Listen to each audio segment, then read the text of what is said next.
Bir varmış, bir yokmuş. Zamanın ve mekanın belli olmadığı bir diyarda, rüzgarın tarlalarda özgürce dolaştığı bir köyde Rohan adında bir çiftçi yaşarmış. Fakir bir adam olmasına rağmen yüreği sevgi ve umutla doluymuş. Gündüzleri tarlasında çalışır, geceleri ise yıldızlara bakarak hayaller kurarmış. Hayatı sıradan ama huzurluymuş. Ta ki kader onu beklenmedik bir sınavla karşılaştırana dek. Bir gün, kışın en soğuk günlerinden birinde Rohan, köy pazarından evine dönüyormuş. Gökyüzü kararmış, rüzgar daha sert esmeye başlamıştı. Ormanın kıyısından geçerken bir çığlık duydu. Ses ince ve çaresizdi. Önce korksa da merakı galip geldi ve sese doğru ilerledi. Ağaçların arasından ilerlerken bir tuzağa yakalanmış, kanatları kan içinde olan bir turna gördü. Tüyleri bembeyazdı ve ay ışığında parlıyor, gözlerindeki korku Rohan'ın kalbine işliyordu. "Kim yaptı sana bunu zavallı kuş?" diye mırıldandı. Hiç düşünmeden tuzağı açtı ve turnayı dikkatlice serbest bıraktı. Kuş önce yere yığıldı, sonra zorlukla kanatlarını çırparak gökyüzüne yükseldi. "Artık özgürsün," diye fısıldadı Rohan, turnanın karanlıkta kayboluşunu izlerken. Soğuk rüzgar yüzünü keserken bile içini tarifsiz bir huzur kapladı. O gece Rohan küçük kulübesine döndü. Soba ateşinde ısınırken düşüncelere daldı. Turnayı kurtardığı anı tekrar tekrar hatırlıyordu. Küçük bir yardım bile bu kadar anlamlı olabilir miydi? Kalbi hafiflemiş, yalnızlığı biraz olsun azalmıştı. Ancak kış sert yüzünü göstermeye başlamıştı. Kar yağışı köyü tamamen sarmış, hayatı daha da zorlaştırmıştı. Rohan, soğuk günlerde daha çok sobasının yanında oturuyor, dışarıdaki sessizliği dinliyordu. Ama o sessizlik bir gece ansızın bozulacaktı. Bir akşam sobasının yanındaki sandalyede otururken kapısında hafif bir tıklama duydu. Önce rüzgarın oyunu sandı ama ses yeniden geldi. Bu kez daha belirgin. Merakla kapıyı açtığında karşısında genç bir kadın gördü.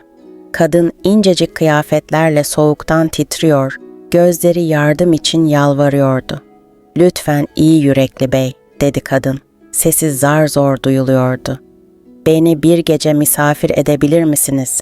Gidecek başka bir yerim yok." Rohan bir an tereddüt etti. Kulübesi küçüktü, yiyeceği azdı ama kadının haline dayanamadı. "Tabii ki, içeri gelin," dedi. Kadını hemen sıcak sobanın yanına oturttu. Elindeki tek battaniyeyi omuzlarına örttü ve ona bir kase sıcak çorba verdi. Kadın yavaşça kendine gelirken Rohan'ın minnettarlıkla dolu bir gülümsemesini fark etti. Kadın adının Odessa olduğunu söyledi. İnce sesi ve nazik hareketleriyle kulübenin soğuk havasını dağıtmıştı. Rohan onun nereden geldiğini, neden böyle yalnız olduğunu sormadı. Sadece onun yanında olması bile yüreğini ısıtmıştı. O gece Rohan ve Odessa sobanın yanında oturup uzun uzun sohbet ettiler. Odessa'nın sesi Rohan'ın yalnızlığını ilk kez unutturmuştu. O gece Rohan'ın hayatında bir dönüm noktası olacaktı. Farkında olmasa bile kaderlerinin birbirine düğümlendiği geceydi. Ertesi gün Odessa, Rohan'a teşekkür ederek ayrılmak istediğini söyledi. Ancak Rohan ona kalması için ısrar etti. "Kalacak bir yerin yoksa neden birlikte yaşamıyoruz? Hem birbirimize destek oluruz," dedi. Odessa'nın yüzünde minnet dolu bir ifade belirdi ve bu teklifi kabul etti. Odessa, Rohan'ın işlerine yardım etmeye başladı. Tarlada çalışıyor, kulübeyi temizliyor, Rohan'ın zorlu hayatını kolaylaştırıyordu. Rohan, yıllardır hissetmediği bir sıcaklığı hissetmeye başlamıştı. Odessa'nın varlığı ona bir arkadaş değil, bir aile getirmiş gibiydi. Ama bu hikayede her şeyin bir bedeli olacaktı. Rohan henüz farkında olmasa da kaderin ipleri ince ince örülüyordu. Böylece Rohan ve Odessa'nın hikayesi başlamış oldu. Ancak her masalda olduğu gibi bu hikayenin de karanlık sırları vardı. Rohan ve Odessa aynı çatı altında yaşamaya alışmışlardı. Odessa'nın gelişi Rohan'ın zorlu hayatına bir ışık olmuştu. Beraber çalışıyor, yemek pişiriyor ve uzun kış gecelerinde yıldızların altında sohbet ediyorlardı. Odessa'nın bilgeliği ve narin tavırları Rohan'ın yalnız ruhuna ilaç gibiydi. Ama Odessa her zaman mesafeli bir zarafetle çevriliydi.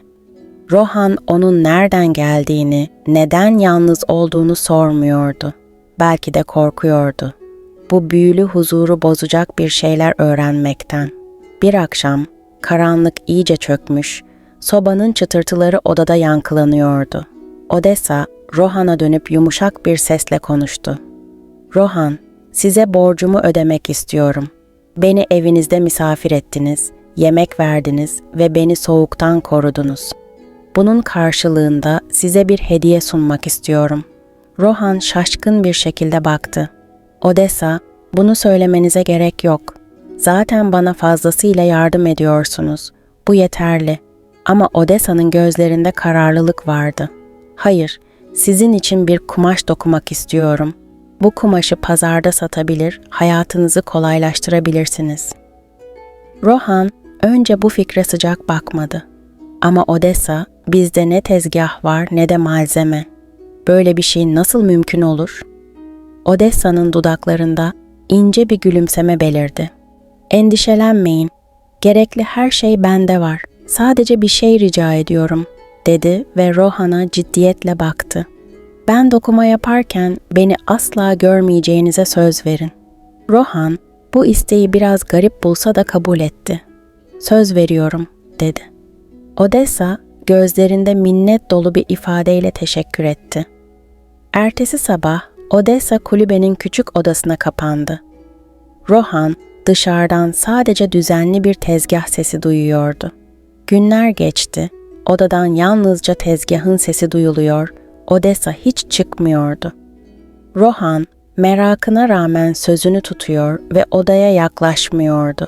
3 gün sonra Odessa odayı açtı ve elinde bir kumaş parçası tuttu.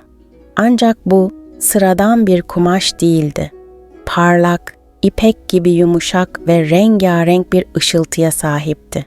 Sanki her ipliğinde bir hikaye gizliydi. "Bunu pazara götürün," dedi Odessa. "Size çok iyi bir fiyat teklif edecekler." Rohan kumaşı dikkatlice katlayarak pazara götürdü. Köyde böyle bir kumaşı daha önce kimse görmemişti.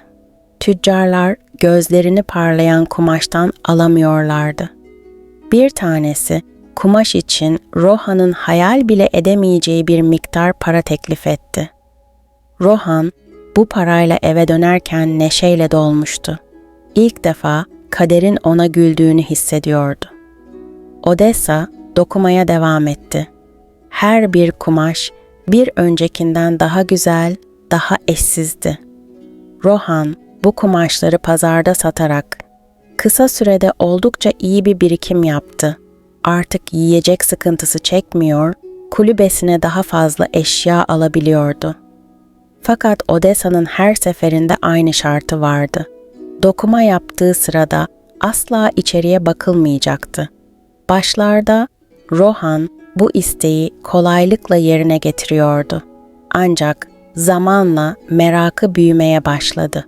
Odessa'nın nasıl bu kadar güzel kumaşlar yaptığını, malzeme eksikliği olmadan bunu nasıl başardığını anlamak istiyordu. Ama bir yandan da sözünü tutmanın doğru olacağını biliyordu. Bir gün Rohan pazardan eve döndüğünde kulübenin her zamankinden sessiz olduğunu fark etti. Tezgahın sesi bile duyulmuyordu. Odessa'nın hala odada olduğunu biliyordu ama içini bir huzursuzluk kapladı.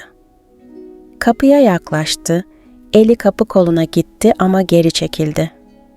"Söz vermiştim," diye mırıldandı kendi kendine.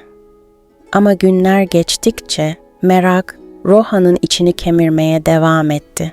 Odessa'nın bu sırrı Rohan için büyülü olduğu kadar gizemliydi de ve bir akşam karanlık çöktüğünde sessizce odaya yaklaşıp kapının kenarındaki küçük bir çatlağı buldu. İçeri baktığında gördüğü şey dünyasını altüst edecekti. Odaya sızan loş ışıkta Odessa'nın insan suretinde olmadığını gördü. Odada bir turna vardı. Bembeyaz tüylerini yolup ince ince kumaşa dokuyordu.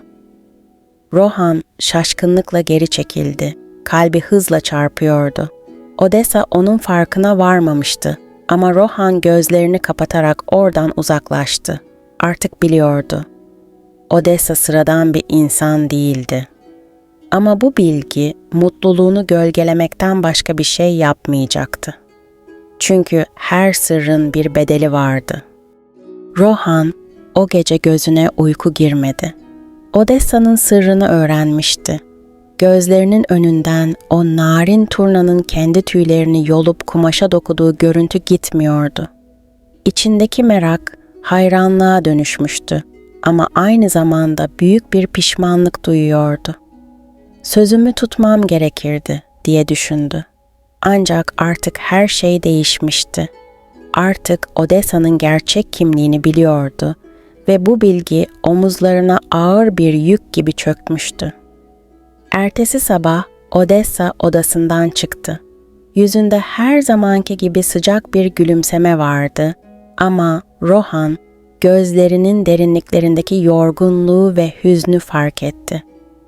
Odessa hiçbir şey olmamış gibi davranıyordu. "Bugün pazara gitmeyecek misiniz?"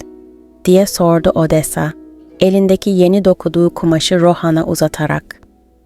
Bu kumaş diğerlerinden bile daha güzeldi. Sanki canlı gibi ışıldıyordu. Rohan kumaşı alırken eli hafifçe titredi. "Odessa," diye başlamaya çalıştı ama cümlesini tamamlayamadı. Odessa'nın derin kahverengi gözleri ona bakarken içindeki suçluluk büyüyordu. "Bir şey mi oldu Rohan?"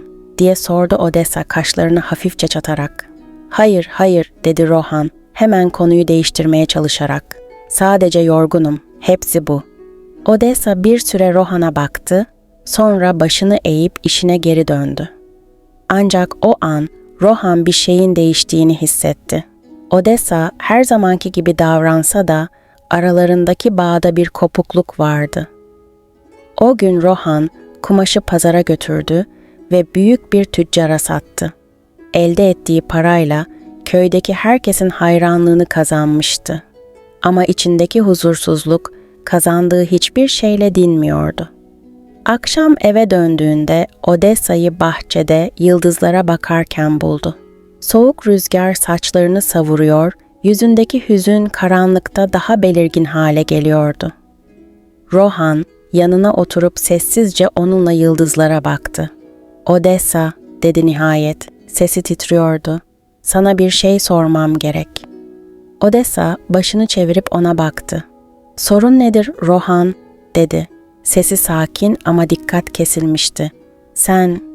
Rohan bir an duraksadı.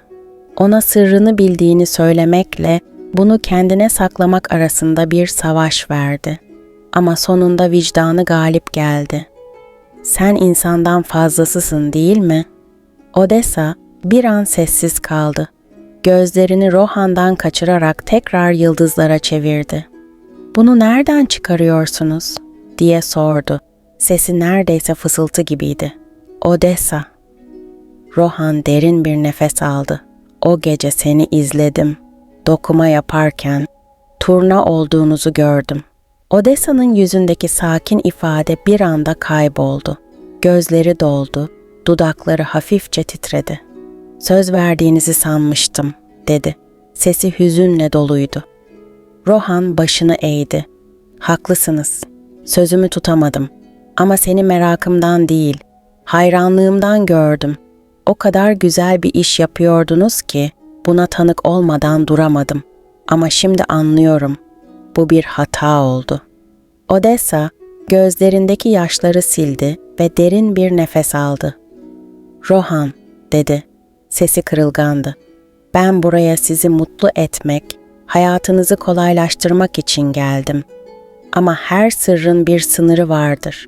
Sırrım öğrenildiğinde burada kalmam imkansız hale gelir."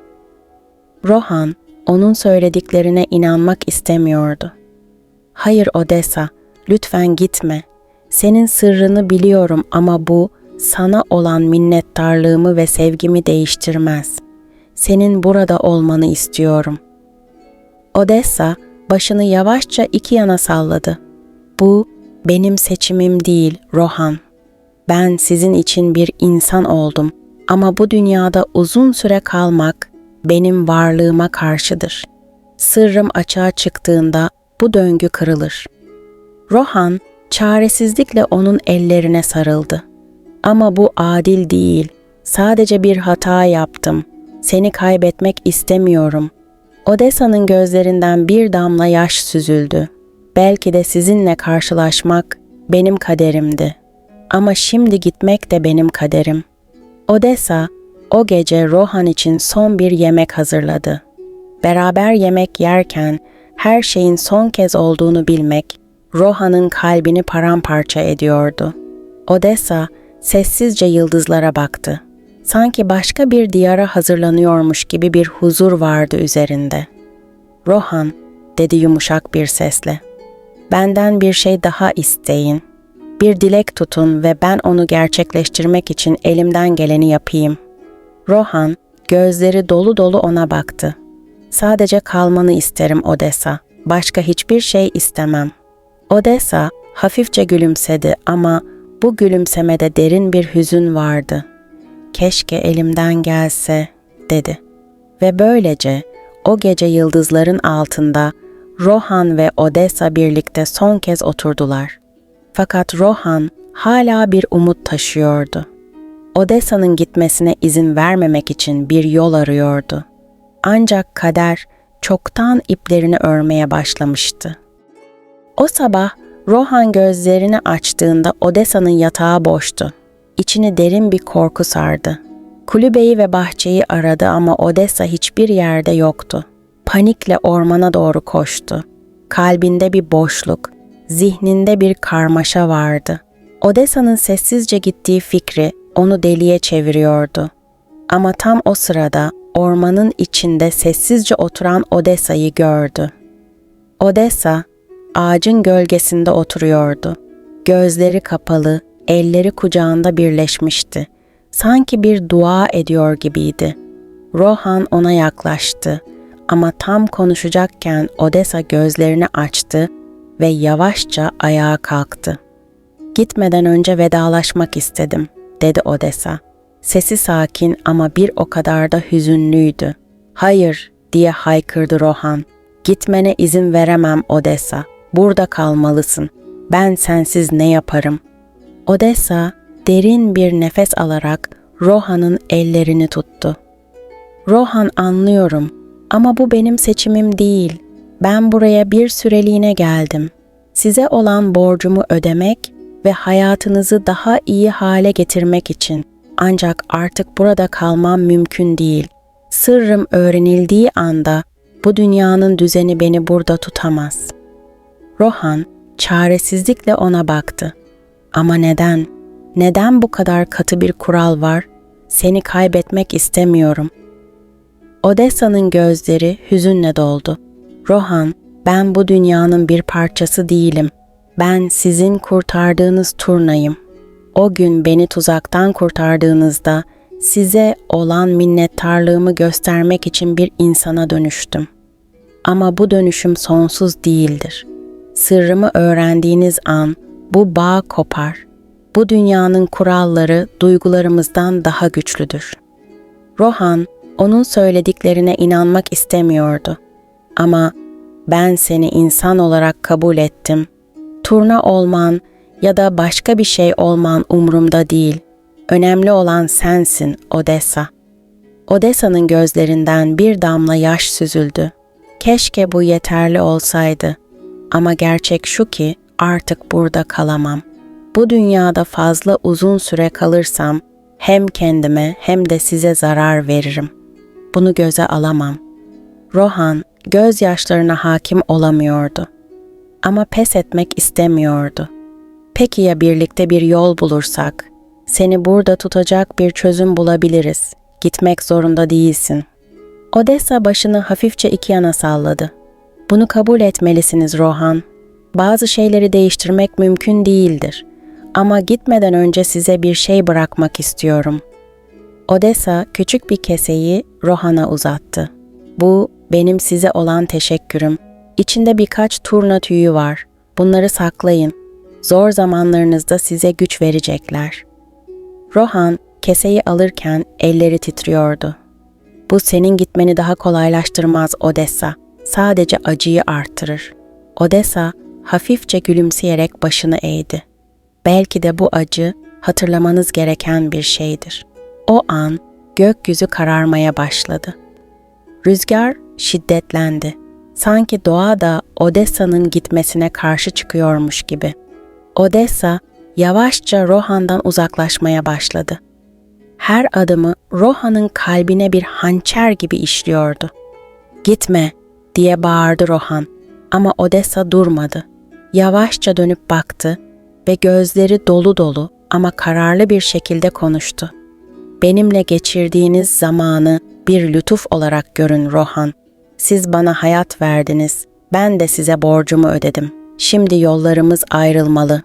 Son bir adım attı ve aniden parlayan bir ışık içinde tekrar bir turnaya dönüştü. Kanatlarını açarak gökyüzüne yükseldi. Rohan onun arkasından baka kaldı. Gözleri yaşlarla doluydu.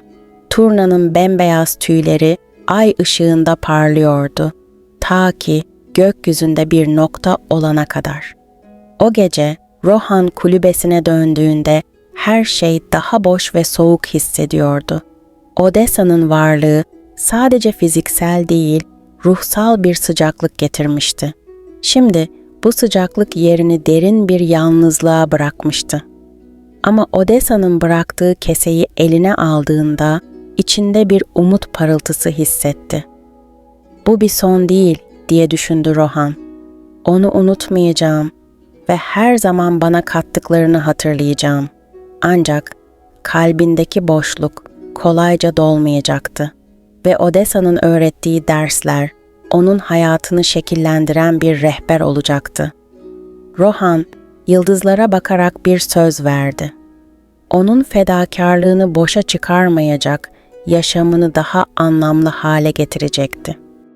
Odessa'nın turnaya dönüşüp gökyüzünde kaybolmasının ardından Rohan'ın hayatı yavaş yavaş eski haline döndü. Ama hiçbir şey eskisi gibi olamazdı. Onun yokluğunda kulübesi soğuk, bahçesi sessiz, geceleri ise dayanılmaz derecede uzun geliyordu. Odessa'nın bıraktığı keseyi, içinde bulunan turna tüyleriyle birlikte sobanın yanında bir rafın üzerine koymuştu. O keseye her baktığında içinde bir hüzünle karışık minnettarlık hissi beliriyordu. Rohan, Odessa'dan öğrendiği derslerle hayatına devam etmeye karar verdi. Onun sayesinde kazandığı parayla tarlasını genişletti. Kulübesini tamir etti ve köyde ihtiyaç sahibi olanlara yardım etmeye başladı. Her gününü Odessa'nın öğrettiklerini hatırlayarak geçiriyor, yaptığı iyiliklerin onun anısını yaşattığını düşünüyordu. Odessa'nın ayrılışının üzerinden aylar geçmişti. Bir gün Rohan, tarlasındaki işini bitirdikten sonra dinlenmek için sobanın yanına oturdu. Gözü rafa koyduğu keseye takıldı. Kesenin içinden bir turna tüyü alıp avucunda tuttu. O anda içinde tuhaf bir his uyandı. Tüy sanki ona fısıldıyormuş gibi bir sıcaklık yayıyordu. Tüyü avucunda sımsıkı tutarken bir anda dışarıdan bir ses duydu. Rohan hemen dışarı çıktı. Gökyüzünde yıllar önce Odessa'yı kurtardığı gece olduğu gibi parlak bir ay ışığı vardı. Ama bu sefer ay ışığı altında bir turna dans ediyordu. Turna beyaz tüyleriyle zarifçe kanat çırpıyor, sanki ona bir şey anlatmaya çalışıyordu. Rohan, Turna'yı tanıdı. Bu Odessa'ydı. Kalbi hızla çarparken Turna yavaşça yere kondu. Ancak bu sefer ona yaklaşmak yerine havaya yükselip bir yöne doğru uçmaya başladı. Turna'nın hareketleri Rohan'a bir çağrı gibi geliyordu. Hiç düşünmeden onun peşinden koşmaya başladı. Turna, Rohan'ı ormanın derinliklerine götürdü. Yol boyunca her adımda Odessa ile geçirdiği anılar gözünde canlanıyordu. Onun gülüşü, yaptığı yemeklerin kokusu, dokuduğu kumaşların zarafeti. Her şey tekrar zihninde belirdi. Sonunda Turna küçük bir açıklığa kondu. Burada ay ışığı altında parlayan bir bahçe vardı. Bahçe hiç görmediği kadar güzel çiçeklerle doluydu. Ortada ise küçük taş bir anıt duruyordu. Anıtın üzerine zarif bir el yazısıyla şunlar kazınmıştı: "Gerçek iyilik, karşılık beklemeden yapılan iyiliktir. Güven ve sevgi, insan ruhunun en güçlü bağlarıdır." Rohan, bu yazıyı okurken gözlerinden yaşlar süzüldü. Turna, anıtın üzerine kondu ve bir kez daha gözlerini ona dikti. O anda Rohan anladı. Odessa'nın ruhu burada yaşıyordu. Bu bahçe onun hatırasını ve bıraktığı dersleri sonsuza kadar yaşatacak bir yerdi. Rohan, Turna'ya bakarak fısıldadı. "Teşekkür ederim Odessa. Bana yalnızca bir arkadaş değil, bir yaşam dersi de oldun. Seni asla unutmayacağım." Turna kanatlarını bir kez daha açtı. Ay ışığı altında dans eder gibi süzülerek gökyüzüne yükseldi. Bu sefer Rohan onun gitmesine üzülmedi. Çünkü Odessa'nın kalbinde sonsuza kadar yaşayacağını biliyordu. Rohan o günden sonra hayatını değiştirdi. Sadece kendi için değil, başkaları için de yaşamaya başladı. Odessa'nın öğretilerini yaymak, onun hatırasını yaşatmanın en iyi yoluydu. Köydeki insanlar Rohan'ın değişimini fark etti ve onun hikayesini dinlemek istediler. Rohan, Odessa ile yaşadıklarını kimseye tam anlamıyla anlatmasa da her zaman iyiliğin, güvenin ve sevginin gücünden bahsetti. Ve böylece Odessa'nın ve Rohan'ın hikayesi dilden dile, kuşaktan kuşağa aktarıldı. İnsanlar, Turna kuşunun zarafetiyle hatırlanan bu hikayeden dersler çıkardı. Rohan ise hayatının geri kalanını Odessa'nın ona bıraktığı hatıraları yaşatarak geçirdi. Turna'nın fısıldadığı bu hikaye zamanın sonsuzluğunda yankılanmaya devam etmiş ve her ne kadar Turna uzaklara uçmuş olsa da Odessa'nın ruhu hep o bahçede, yıldızların altında huzurla dans ediyormuş.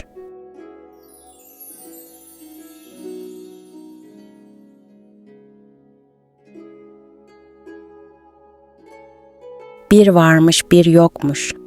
Dağlar ve çöl arasında sıkışmış, kendine yeten küçük bir köy varmış. Bu köyde hayat ne kadar sade ve zor olsa da insanlar birbirine sıkı sıkıya bağlıymış. Köyde iyilikleri ve bilgeliğiyle tanınan yaşlı bir adam yaşarmış. Adı Derviş'miş. Derviş zengin değilmiş ama bilgisi, güler yüzü ve cömert yüreğiyle köy halkına yol gösterirmiş. Herkes bir sıkıntıya düştüğünde soluğu onun yanında alırmış. Ancak köyde bir de Kadir adında tam tersine bencil, zengin ve kibirli bir adam yaşarmış. Kadir, servetini insanların çaresizliğinden faydalanarak biriktirmiş. Ona göre zenginlik, altın ve mücevherlerde gizliymiş. İnsanların mutluluğu ya da ihtiyaçları umrunda değilmiş. Köyde kimse Kadir'e güvenmezmiş ama onun gücünden çekinirlermiş. Bir yaz günü derviş köyün meydanındaki eski çınarın altında oturmuş, dua ederken yanına genç bir çocuk gelmiş. Çocuğun yüzü endişeyle doluymuş. "Derviş dede," demiş çocuk.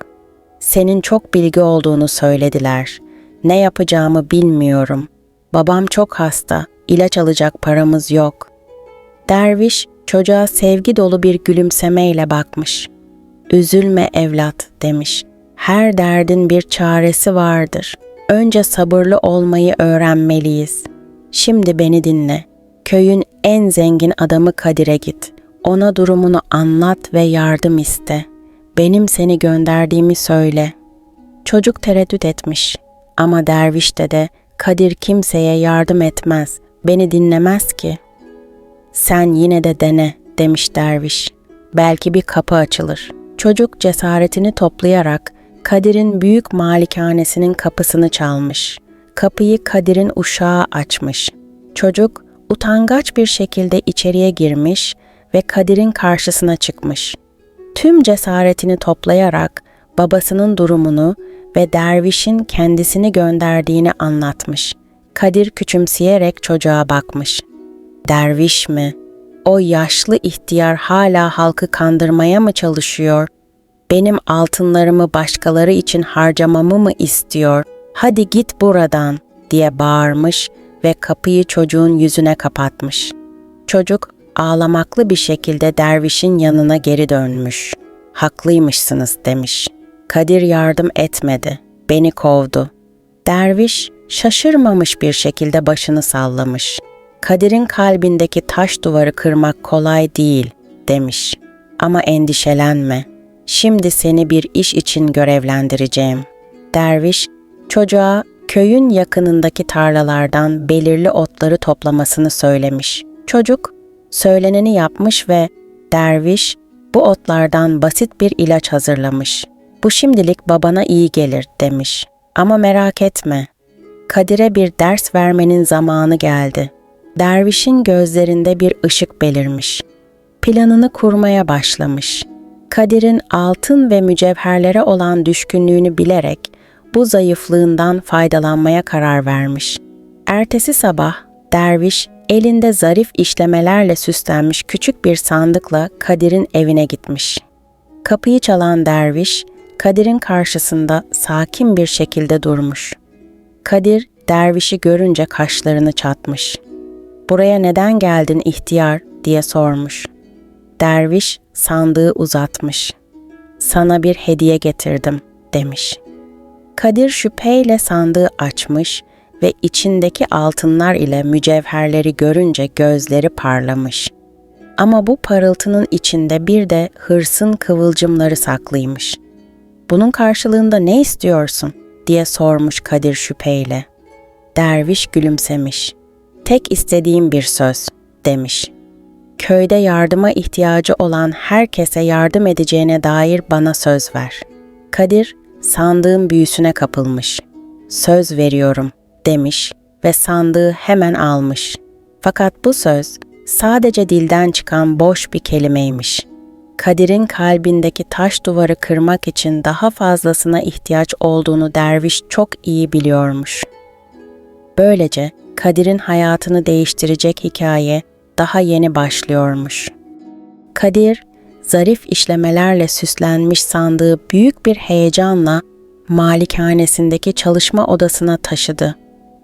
Sandığın kapağını tekrar açtı, içindeki altın ve mücevherleri defalarca saydı.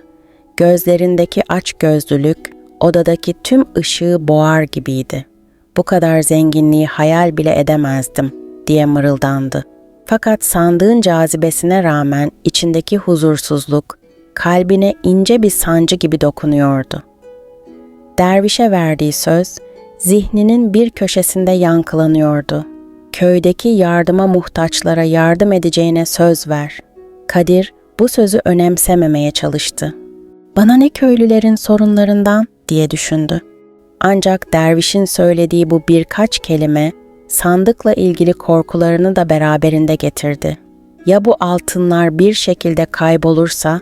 Bir hafta geçmişti. Kadir her gece sandığını açıp altınlarını saymaya devam ediyordu. Ancak bir akşam saydığı altınların bir kısmının eksik olduğunu fark etti. Önce kendisini yanılmış saydı. Tekrar saydı. Tekrar ve tekrar. Ama sonuç değişmiyordu. "Bu mümkün değil," diye bağırdı. Altınların eksilmesini kimseye anlatamadı. Uşaklarını sorguya çekti. Hizmetçilerinden şüphelendi ama kimse sandığa yaklaşmamıştı. Günler geçtikçe sandıktaki altınlar azalmaya devam etti. Mücevherlerden biri bile yerinde yoktu. Kadir çılgına dönmüştü. Hırsla dolu bir şekilde sandığı kucakladığı gibi dervişin evine gitti. Kadir dervişin evine vardığında kapıyı öfkeyle çaldı. Yaşlı adam kapıyı sakince açtı. Kadir'in yüzündeki öfke ve panik onun ne için geldiğini anlatmaya yetmişti. "Beni kandırdın ihtiyar, bu sandık lanetli, altınlarım kayboluyor," diye bağırdı. Derviş dingin bir şekilde gülümsedi. "Lanet değil Kadir," dedi. "Bu sandık verdiğin sözü tutup tutmadığını ölçüyor. Eğer sözünü tutmazsan sandığın içindeki altınlar kaybolur. Ama sözünü tutar, ihtiyaç sahiplerine yardım edersen sandık yeniden dolmaya başlar." Kadir inanmak istemedi. "Bu saçmalık. Ben altınlarımı geri istiyorum." Derviş Kadir'in öfkesini aldırmadan devam etti. "Eğer yardım etmeye başlarsan söylediklerimin doğruluğunu göreceksin. Altınların senin değil, köyün bereketinden geliyor. Paylaşmazsan bereket de seni terk eder." Kadir istemese de dervişin söylediklerini denemek zorunda kalmıştı. Başka çaresi yoktu. Ertesi sabah Kadir gönülsüzce köy meydanına indi. Bir grup köylü çökmüş bir çatıdan dolayı zor durumdaydı. Kadir'in yanına yaklaşıp yardım istediler. Normalde onları azarlayıp gönderirdi ama bu sefer içinden bir ses ona yardım etmesini söylüyordu. Kadir tereddüt ederek uşaklarına emir verdi. "Onlara biraz malzeme gönderin, çatılarını onarın." Köylüler Kadir'in bu beklenmedik yardımına şaşırdı. Minnettarlıkla dolu gözlerle ona teşekkür ettiler. O gece Kadir sandığını açtığında eksilen birkaç altının yerine geri geldiğini fark etti. Bu durum kafasını karıştırmıştı. Belki de derviş doğru söylüyordur diye düşündü. Kadir bu olayı bir deneme olarak gördü. Birkaç gün sonra başka bir köylü hasta çocuğu için ilaç parası istemeye geldiğinde Kadir yine yardım etti. Minnettar bir dua ve köylünün mutlu gözleri Kadir'in kalbinde hafif bir ılık esinti yaratmaya başlamıştı. Kadir her yardım ettiğinde sandığın dolduğunu görmekten hem şaşkın hem de memnundu. Ama hala bu iyiliklerin sadece altınlarla ilgili olduğunu düşünüyordu. Onun için yardım bir kazanç kapısıydı. Derviş uzaktan Kadir'in davranışlarını izliyor ve sessizce gülümsüyordu. Onun planı henüz tamamlanmamıştı. Çünkü Kadir hala gerçek cömertliğin ve mutluluğun ne olduğunu öğrenmemişti. Kadir köyde yardımlarını sürdürdükçe hem kendisi hem de köy halkı için bir şeylerin değişmeye başladığını fark etti. Eskiden kibirle bakıp geçtiği yüzler şimdi ona içtenlikle gülümsüyordu. Ancak Kadir'in içindeki bu değişim tamamen bir dönüşüm sayılmazdı. Yardım ettiği her kişinin ardından sandığına koşuyor, altınlarının geri gelip gelmediğini kontrol ediyordu. Onun için hala gerçek mutluluğun ölçüsü sandığın ağırlığıydı. Bir gün köyün yaşlı marangozu Hasan Kadir'in kapısını çaldı. Hasan elleri çatlamış, sırtı kamburlaşmış bir adamdı. Yıllardır köyde evlerin çatısını, kapısını tamir ederek geçimini sağlardı. Ancak son zamanlarda iş yapamayacak kadar hastalanmış, ailesini geçindiremez hale gelmişti. Kadir Hasan'ın durumunu dinledi. Hasan yalnızca biraz un, yağ ve birkaç parça yiyecek istemişti. Ancak Kadir onun istediği şeylerin değerini hesapladı. Kendince bu yardımı yapmanın altın maliyetini düşünüyordu. "Sana verebilirim Hasan," dedi sonunda. "Ama bu bir borç olsun. İyileştiğinde bana geri ödersin." Hasan'ın yüzündeki umut bir anda kırıldı. Ama çaresizlikle başını salladı ve teşekkür etti. O akşam Kadir sandığını kontrol ettiğinde eksilen altınların geri dönmediğini gördü. Dahası sandıktaki altınlar daha da azalmıştı. Kadir ertesi gün dervişin kapısını yeniden çaldı. Öfkeli ve sabırsızdı. "Derviş, sandık beni kandırıyor. Yardım ediyorum ama altınlar geri gelmiyor. Bu nasıl bir oyun?" Derviş her zamanki sakin tavrıyla Kadir'e baktı. "Hasan'a yardım ettin mi?" diye sordu. Kadir duraksadı. "Evet, ama borç olarak, karşılıksız değil. Sonuçta herkes emeğinin karşılığını almalı." Derviş başını iki yana salladı. "Gerçek cömertlik, karşılık beklemeden yapılan iyiliktir Kadir. Altınların geri dönmemesinin sebebi bu. Senin iyiliklerin hala bir ticaret gibi. İnsanların mutluluğu ve duası karşılık istemediğin zaman gerçek anlamına kavuşur." Kadir, dervişin sözleriyle düşüncelere daldı. Yıllarca sahip olduğu zenginliğin tek değer ölçütü olduğunu düşünmüştü. Ancak şimdi cömertlik ve sevginin başka bir anlamı olduğunu anlamaya başlıyordu. Tam bu sırada köyde büyük bir felaket yaşandı. Yakındaki bir derenin taşması, köyün en yoksul mahallesindeki evlerin yıkılmasına neden olmuştu. Onlarca aile çamur içinde sokakta kalmıştı. Bu insanlar çaresizlik içinde Kadir'in kapısına gelmeye başladılar. "Lütfen Kadir Bey, çocuklarımız için bir yer ayarlayın. Evlerimizi kaybettik, açız, susuzuz," dediler.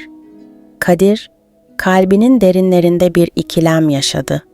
Bunca insana yardım etmek, servetinden büyük bir kısmını harcamasını gerektiriyordu. Ama dervişin sözlerini hatırladı. Eğer gerçekten değişmek istiyorsa bu fırsatı kaçırmamalıydı. Kadir, içindeki tereddüdü bir kenara bırakarak hizmetkarlarını çağırdı. Köydeki tüm erzaklarını toplattı. Malikanesindeki boş odaları açtı ve zarar gören aileleri ağırlamaya başladı. Onlara yemek, kıyafet ve barınak sağladı.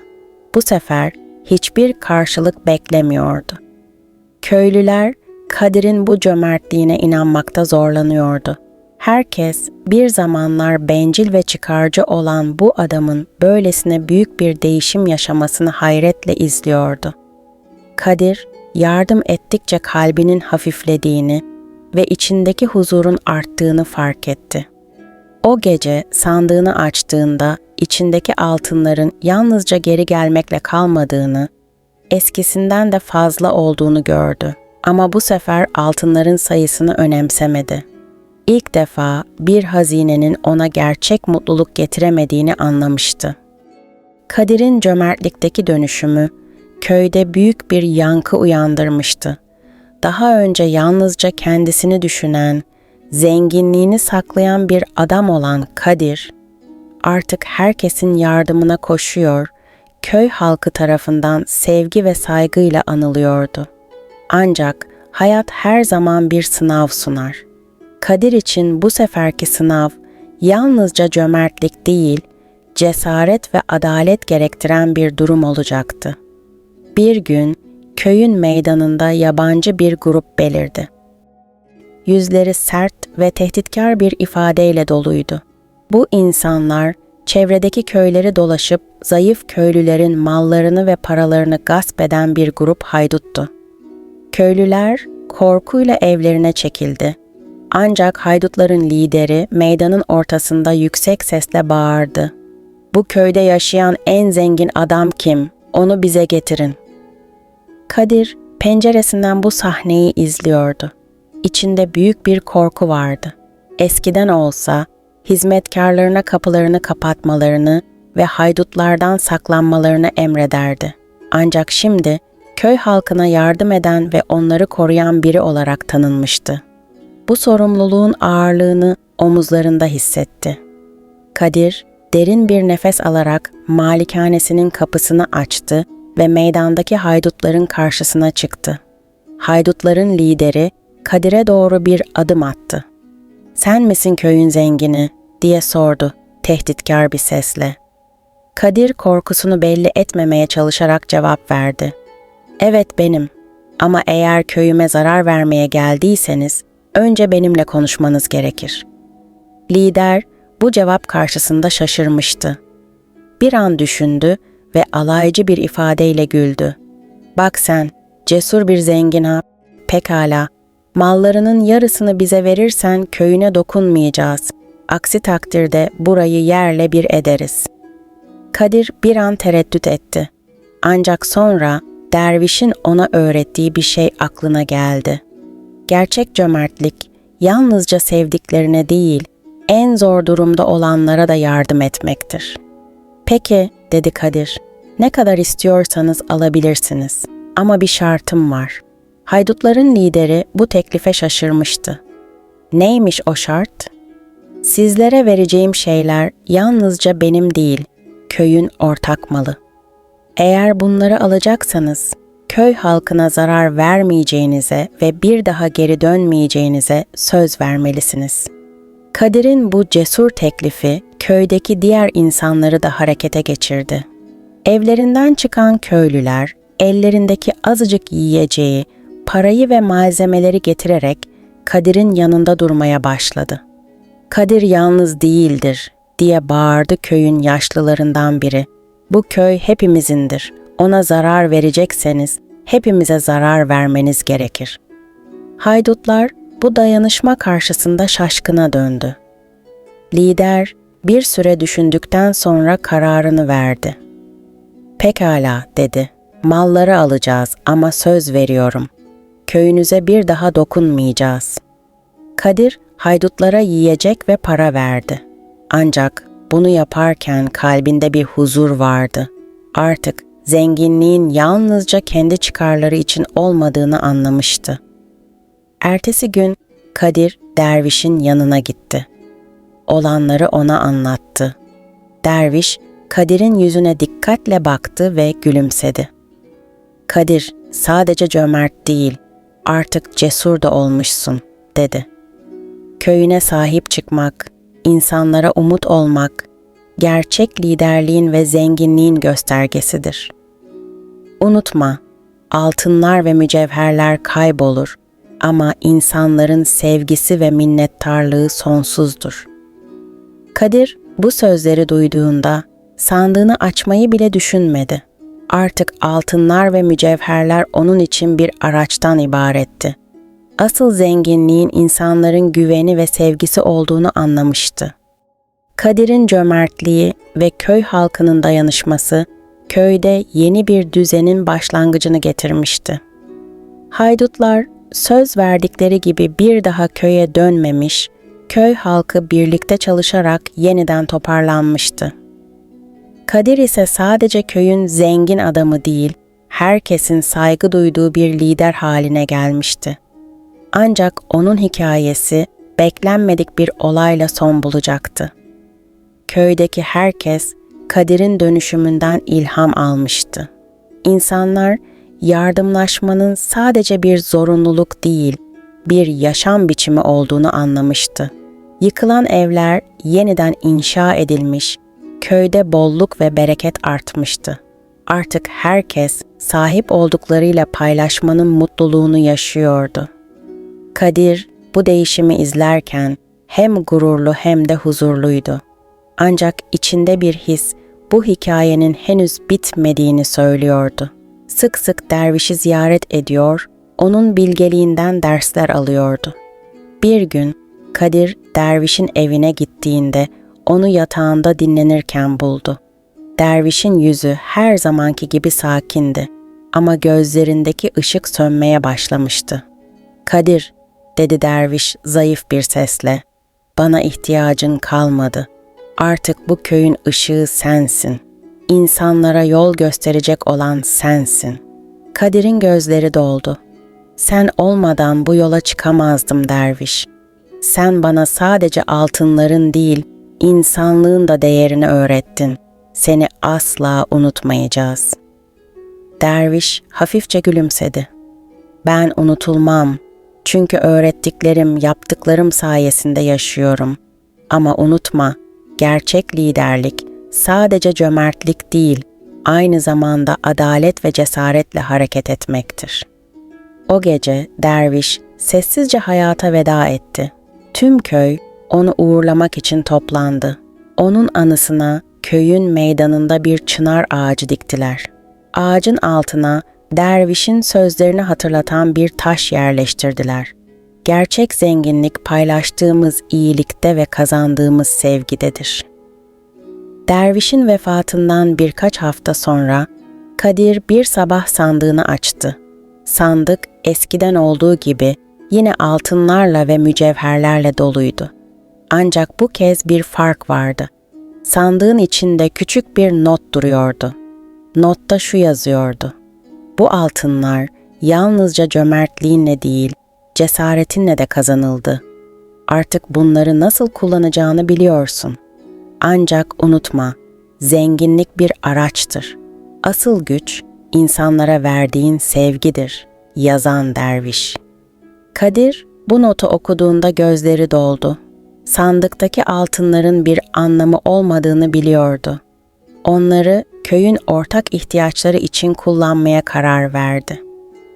Köyde yeni bir su kanalı yaptırdı. Mahsul verimliliğini arttırmak için tarlalara destek oldu ve çocukların eğitim alabileceği bir okul açtırdı. Yıllar geçtikçe Kadir yaşlandı. Ancak köy, onun liderliğinde sadece zenginleşmekle kalmadı, bir dayanışma merkezi haline geldi.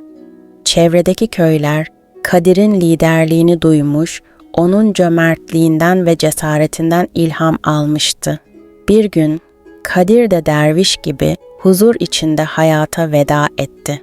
Ancak onun adı köy halkının hafızasında ve kalbinde yaşamaya devam etti. Köylüler, Kadir'in anısını yaşatmak için meydandaki çınarın altına bir başka taş yerleştirdiler. Cömertlik bir başlangıçtır, cesaret ve adalet ise sonsuz bir yolculuk. Kadir'in ve dervişin hikayesi sadece köyde değil, çevredeki tüm köylerde anlatılan bir efsane haline geldi. Çocuklar bu hikayelerle büyüdü.